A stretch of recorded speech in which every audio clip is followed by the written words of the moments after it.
नमस्कार दोस्तों। आज की लर्निंग में हम लोग जानेंगे एक सेमी कंडक्टर बनाने वाली कंपनी के बारे में।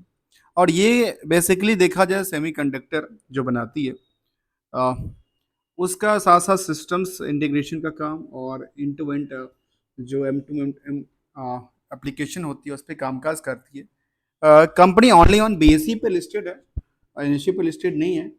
और इसकी देखा जाए तो ये आईटी सर्विस में कामकाज करती है। कंपनी का नाम है मॉसचिप। इससे पहले भी हमने एक बार स्टडी किया था, दोबारा हमने रिव्यू करने के लिए अपने स्टडी के ऊपर ही रिव्यू करने का कई बार हमने सोचते रहता हूँ, और उसी क्रम में कुछ स्टॉक निकल के आ जाती है। तो देखा गया कि इस स्टॉक में आखिर क्या है जहाँ पे लगातार ट्रेंडिंग ये बनी। पिछले एक महीने की ट्रेंडिंग की बात कर रहा हूँ। जो ट्रेंडिंग में ये सिंपल सिंपल दिखने को आती है, जो लगातार स्टॉक ने सस्टेन नहीं कर पा रही है स्टॉक, चाहे वो निचले लेवल से बात करूं या ऊपरी लेवल से बात करूं, सस्टेनेबिलिटी नहीं बनती नजर आती है स्टॉक में। तो ये चार्ट क्या कहना चाहता है? चार्ट में कुछ रेजिस्टेंस सपोर्ट की बात करती नजर आती है कुछ दिनों से, या नहीं करती नजर आती है? जैसे 5 दिन का चार्ट को देखें तो 5 दिन के चार्ट में भी ऐसे ही गिरावट है। जिस हिसाब से देखा जाए तो सीधे सीधे मैं इसको आकलन करूँ तो सीधे सीधे गिरता नजर आता है। आखिर क्या है? क्या इसका बिजनेस मॉडल अच्छी नहीं चल रही है, या कुछ सेमी कंडक्टर में जो कामकाज है उनका वो नहीं चलता? लेकिन यदि आप लॉन्ग टर्म में देखेंगे, आज के टाइम में तो लगेगा अच्छा मार्केट तो इसका उस हिसाब से नहीं करता, लेकिन एज ऑन लॉन्ग टर्म देखेंगे तो लगेगा अच्छा 6 महीने में 167% जम दे दिया। एक साल में देखा गया करीब 165% जंप कर दिया, और 5 साल में देखा गया करीब 1600% से ज़्यादा का जंप देखने को बनती नजर आती है। मतलब यहाँ तक जो चार्ट थी ना, चार्ट में क्या थी, इससे पहले भी चार्ट देखें तो चार्ट में बड़ी लंबी गिरावट थी। गिरावट के बाद दोबारा चलती है स्टॉक, लेकिन इस टाइम पे, खास के इस टाइम फ्रेम में देखा जाए तो एक लंबी उछाल के बाद थोड़ा सा पैनिक हुआ। लेकिन क्या पैनिक कितने दिन तक ये सस्टेन करेगी, ये एक देखने वाली बात है। तो चलिए थोड़ा सा ओवरव्यू लेते हैं मॉस्टिप के लिए, टेक्नोलॉजी को लेकर के। तो पहला पहले जानते हैं इस कंपनी के बारे में आखिर क्या क्या है। पहला एस्पेक्ट जो फंडामेंटल, जहाँ पे हम स्टडी करने वाले हैं बिजनेस मॉडल के बारे में और उससे होने वाली प्रॉफिट और लॉस के बारे में। ठीक है, उसको कंपेयर करेंगे कहाँ से? इनके पीएल को और बैलेंस को कंपेयर करेंगे। एक कुछ एस्पेक्ट होगा जिसमें हम कुछ स्पेशल एक्सपेक्ट लेंगे जिससे कि कैश फ्लो हिट करता है, या फिर कुछ ऐसे चीज जो कि डेट्स की वजह से इनका प्रॉफिट को इफेक्टेड करता है, इस पर हम चर्चा करेंगे। साथ में चलिए जो दूसरा एस्पेक्ट है उसका नाम से निकल के आते हैं, जिसका नाम है क्या? उसका नाम है ट्रेंड। मैं ट्रेंड इसलिए कहता हूँ क्योंकि इनकी सर्विसेज जो है मार्केट में, जो उनके कस्टमर बेसिस हैं वो क्या इससे लुत्फ उठा रहे हैं, अच्छे से एंजॉय कर रहे हैं इस सर्विसेज को लेकर के, जिसकी वजह से इनकी प्रॉफिटेबिलिटी में असर पड़ता है। और स्टॉक मार्केट के ट्रेंड क्या कहता है, क्या इसके हिसाब से कामकाज करती है? यदि इसी को आकलन करके देखें, क्या यदि मार्केट में कस्टमर इससे सेटिस्फाइड है, लगातार सेटिस्फैक्शन बढ़ती नजर आती है, और स्टॉक की प्राइस लगातार मिलती नजर, तो मतलब इन दोनों का आकलन क्या है? इन दोनों को आपस में कंपेयर करने का प्रयास करेंगे। इसके लास्ट की बात करें तो लास्ट में निकल के आते सेंटीमेंटल। जो सेंटीमेंटल हर पल की खबर होती है, हर पल की कुछ न कुछ आर्टिकल्स होती है, हर पल पॉलिसीज होती है। तो पॉलिसी डे टू डे तो बनती नहीं है, हर पल दिन के कुछ न कुछ ऐसे इवेंट होते हैं जिसकी वजह से क्या होगा, इनकी या तो बिजनेस और स्टॉक दोनों तरफ, दोनों मार्केट को लेकर के, दोनों मार्केट अलग अलग चीजें हैं, दोनों मार्केट को लेकर के इफेक्ट और हिट ना करें, हिट करता नजर आए, हिट करे और हिट करते नजर आए। तो चलिए सबसे पहले हम फंडामेंटल में देखें। फंडामेंटल के बारे में कहती है जो बुक वैल्यू उस कंपनी का कितना है, 14 रुपये 30 पैसे का। जबकि इंट्रेंसिक वैल्यू के बारे में बात करते करें, 19 रुपये 70 पैसे का। ये तो था एक एस्पेक्ट, फंड बुक्स में हिसाब से ये कहती है। अब बुक्स हिसाब से एक बात और देखिए, मैं एक कुछ आकलन करता हूँ। आकलन ये है जो इनका स्टॉक पी क्या कहते हैं, 507 का। मतलब ये क्या नजर आता है यार, ये स्टॉक में 507% जंप कर चुका है। कहाँ से? ईपीएस। आपने कभी यहाँ का अंदाजा लिया? ईपीएस से जितना अर्निंग पर शेयर हुआ, स्टॉक का कितना था अर्निंग पर शेयर? स्टॉक का फेस वैल्यू क्या था? 2 रुपए का। अब 2 रुपए का फेस वैल्यू, ठीक है, कितना कमा रहा है? एक शेयर कमा रहा है कितना? 53 पैसे का। 53 पैसे का कमाई है तो परसेंटेज क्या है यार? लगता है कि ये 25% के आसपास कमाती है, नियर अबाउट, उससे भी कम। चलिए, तो उसको आकलन करने, और इसमें स्टॉक का पी क्या कहता है? ये तो एक उड़ती हुई पंछी को पकड़ने गई जो मशीन होती है उसको कहते हैं।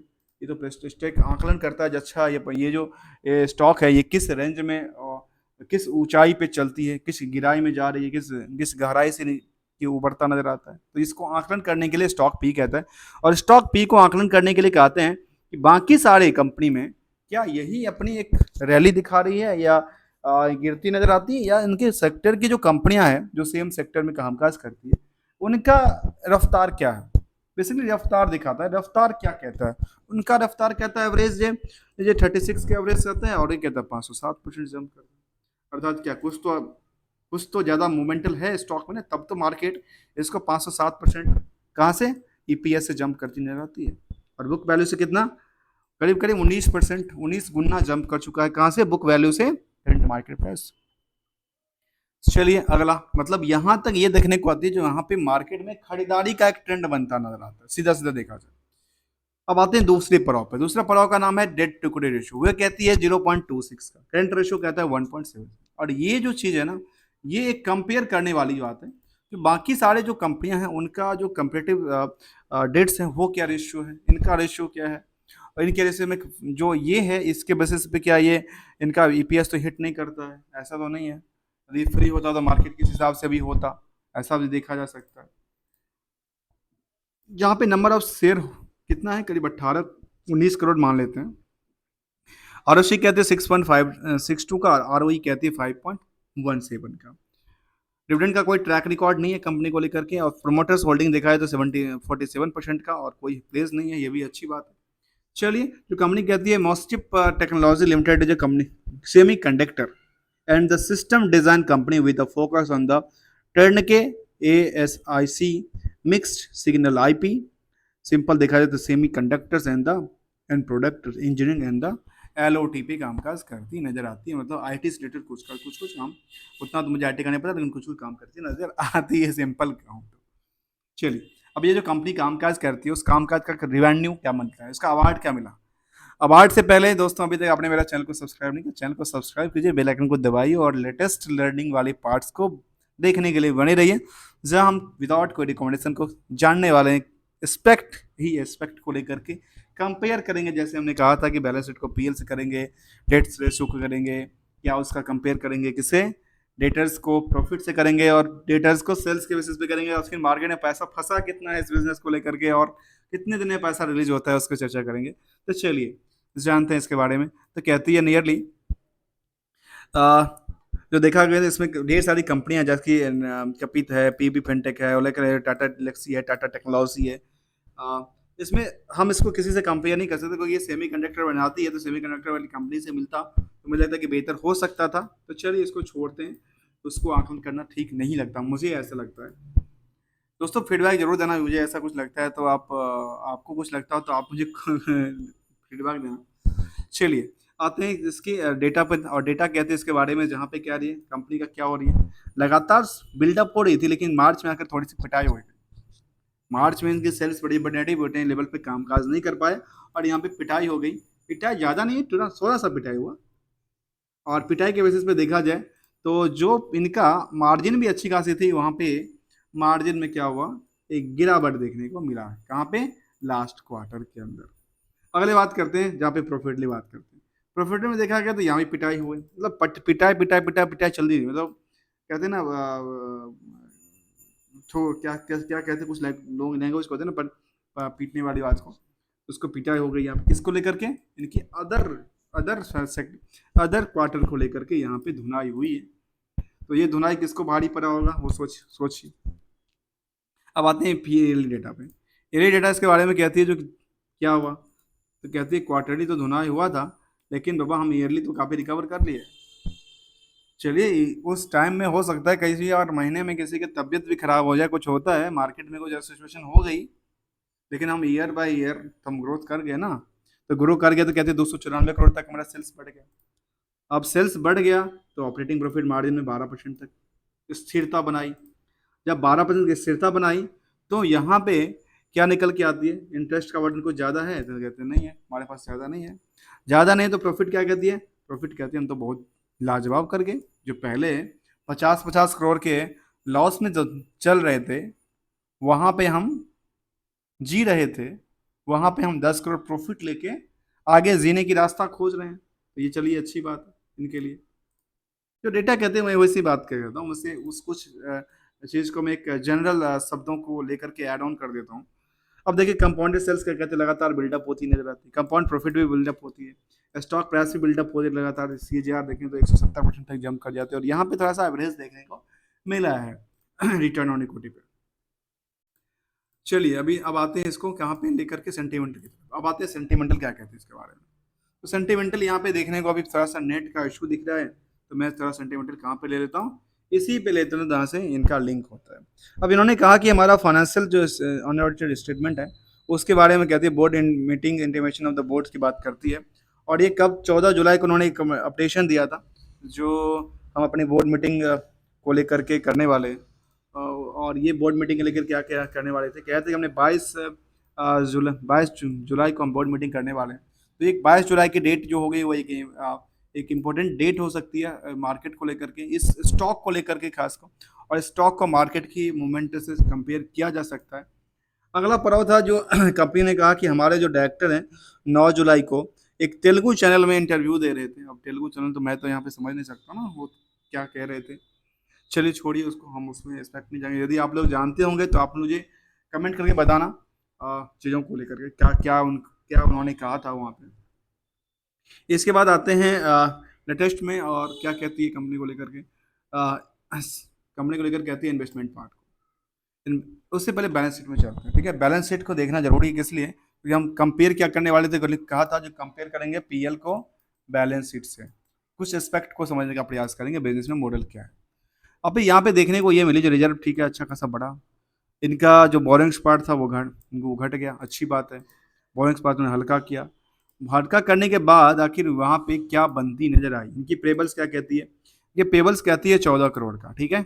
आकलन करना, पॉकेट से जाना है कितना, 14 करोड़, और क्या करना है, और जो आना था, आना है कितने का, आना है 91 करोड़ का, आना है 91 करोड़ का, जाना है 14 करोड़ का, अर्थात मार्केट में आपको तब भी पैसा कलेक्ट करना है, ठीक है। और ये कलेक्ट कितने दिन में होती है ये भी एक मामला रखता है ना। और वो कहती है जो हम पैसा कलेक्ट करने के लिए नियरली कितने दिन, 4 महीने का टाइम व्यतीत करते हैं, और 4 महीने के टाइम यदि व्यतीत करते हैं तो एक आंकलन को देखिए, वो आंकलन कहती है आपने प्रॉफिट बुक किया था 10 करोड़ का, और आपकी जो डेटर था वो था करीब 91 करोड़ का, मतलब 9 गुना से ज़्यादा, मतलब आपने यहाँ पे ऑपरेटिंग प्रॉफिट मार्जिन जो है वो तो मारी गई ना आपकी यहाँ पे, किसके बेसिस पे, डेटर के बेसिस पे। और सेल्स कितना हुआ था हमारा, सेल्स कहा कि हमारा सेल्स था करीब 291 करोड़ का सेल्स था। और इसमें एक एक एक आंकड़ा कर दिया, चलिए कहाँ से, क्वार्टरली बेसिस। इसमें कहा कि हमारा जो लास्ट क्वार्टर का सेल्स था वो 75 करोड़ का सेल्स था, और लास्ट क्वार्टर के सेल्स में हमारा 87 करोड़ का, 87 लाख का प्रॉफिट आया था। और यहाँ पे डेटर्स कहती है, हमारे पास डेटर्स है कितने का, 91 करोड़ का। दोस्तों आकलन करना, ये कितने क्वार्टर का पैसा फंसा हुआ है, इनका 2 क्वार्टर का पैसा फंसा हुआ है यहाँ पे, कहाँ पे, डिटेल्स के पार्ट में। और पैसा कब आता है, 4 महीने में पैसे आते हैं, मतलब एक क्वार्टर तो गुजर ही जाएगा ना। तो यहाँ जून तक तो ऐसे ही आएगा, अब ये जुलाई में आया, जून तक लास्ट में आ जाना तो अच्छी बात है, और जुलाई तो चल रहा है तो आना तो चाहिए। अब इसका एक्सपेक्टेशन, एक आकलन, यदि मुझे लगता है कि ये यदि सारा कुछ जाता एक बार और करेक्टली डेटा, तो और पोटेंशियल बन सकती थी, इसको और समझने के पर्पज से इस डेटा को लेकर। चलिए दोस्तों आज चलते हैं हम शेयर होल्डिंग पैटर्न को लेकर के, जहाँ पे शेयर होल्डिंग पैटर्न में कहती है कंपनी, क्या कहती है, नियरली कंपनी कहती है प्रमोटर के पास जो होल्डिंग थी उसमें कि ओसेंस ग्लोबल पीटीसी लिमिटेड कभी थी, लेकिन बाद में क्या नाम चला गया, मयूका होल्डिंग्स प्राइवेट लिमिटेड के पास 44% की होल्डिंग देखने को मिली है। पहले होल्डिंग किसके पास थी, एक विदेशी कंपनी के पास थी, शायद उसकी खुद की कंपनी है या विदेशी कंपनी है ये नहीं पता, ये देखा नहीं जा सकता। यहाँ पे कुछ इनकी और भी कोई कंपनी है इंडिया में तो पता चलेगा, नहीं तो नहीं पता चलेगा। इनकी एक ही होल्डिंग देखने को नजर आती है जिसका नाम है, अभी भी क्या कहती है, मॉस्चिप की देखने को मिलती नजर आती है। अभी भी कितनी पोजीशन है इसके पास, आज भी कहते हैं हमारे पास कितने पोजीशन थे, 44% के पास, 50% पोजीशन देखने को मिली थी। मार्च 22 तक का डेटा कहता था, मार्च 24 तक का डेटा कहता था, मार्च 22 तक का डेटा कहता था। चलिए उसके बाद देखा जाए तो प्रमोटर के अलावा छोड़ते हैं, एफआई की तादाद करीब 2%, और रेस्ट जो है वो पब्लिक में 50% की होल्डिंग है, उसमें से कुछ बड़े बड़े इन्वेस्टर्स हैं जहाँ पे करीब कितना परसेंटेज, 2%, 4% की होल्डिंग रखी। और नंबर ऑफ शेयर होल्डर यहाँ पे देखा जाए तो क्या कहते हैं, नियर अबाउट तो 2 लाख लोग यहाँ पे इंटरेस्टेड है इस कंपनी को लेकर के। एज ए शेयर होल्डर तौर पे जो लेटेस्ट डेटा निकला था, हम इसको भी एक आकलन कर लेते हैं। कई दफ़ा हमने जो समझने का प्रयास किया था उसमें देखने को ये मिली, जो लगातार क्या होती शूटअप थी, लेकिन फिलहाल के ट्रेंडिंग 1 महीने में इनका क्या ऐसा हुआ, कोई ऑर्डर नहीं मिला, कुछ ऐसा बिजनेस में इफेक्ट तो देखने को मिला नहीं। और ये क्या इस क्वार्टर को इफेक्ट कर सकता है? क्या किसी को पता है जो मार्केट में इसकी जो चाल है वो ढीली पड़ने वाली है? ऐसा लगता है तो फिर मार्केट और नीचे जा सकता है। इसमें रेजिस्टेंस और सपोर्ट की तरफ देखें तो फिलहाल क्या कहा जा सकता है? फिलहाल हम 6 महीने के डेटा को रेजिस्टेंस सपोर्ट नहीं लेते हैं, 1 महीने के डेटा को देखा जाए तो रेजिस्टेंस सपोर्ट का क्या आंकड़ा निकल के आता है? आंकड़ा तो ये ना आता है, सबसे निचले लेवल पर फिलहाल यही काम काज करती है। इससे नीचे जाता तो फिर किसके लिए खतरे की घंटी बनती नजर आती है। इसके बाद ये फिलहाल तो ये नजर आती थी जहाँ पे मार्केट जंप कर सकती थी, लेकिन कहाँ पे सपोर्टिंग लेवल था, जंप करने के बाद तो यहाँ किया जा सकता है। लेकिन यहाँ तक शायद लगता है आकलन, शायद ये अब फर्स्ट आकलन हो सकता है जंप करने के लिए आकलन। यहाँ पे स्विंग हो सकता है, लेकिन जिस हिसाब से ना बार बार स्विंग का पोजीशन बना है उस हिसाब से स्विंग ही किया जा सकता है। रिजल्ट का इंतजार के बाद रिजल्ट अच्छी परफॉर्मेंस करेगी तो अच्छा परफॉर्मेंस निकल सकती है। और इन्होंने देखा कंपनी को लेकर के कहते हैं अ,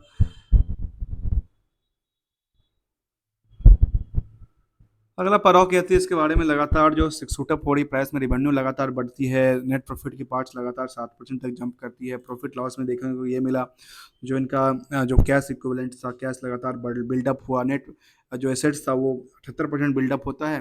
तो जो लायबिलिटी की पार्ट थी वो क्या होती है, थोड़ा सा जंप होता है, तो किस कंपेरिजन थोड़ा सा कम पार्ट रहा है इसको लेकर के। तो चलिए दोस्तों, आपको लर्निंग अच्छा लग रहा हो तो लर्निंग पे आप कमेंट करके फीडबैक बताना। Thank you so much for joining hair.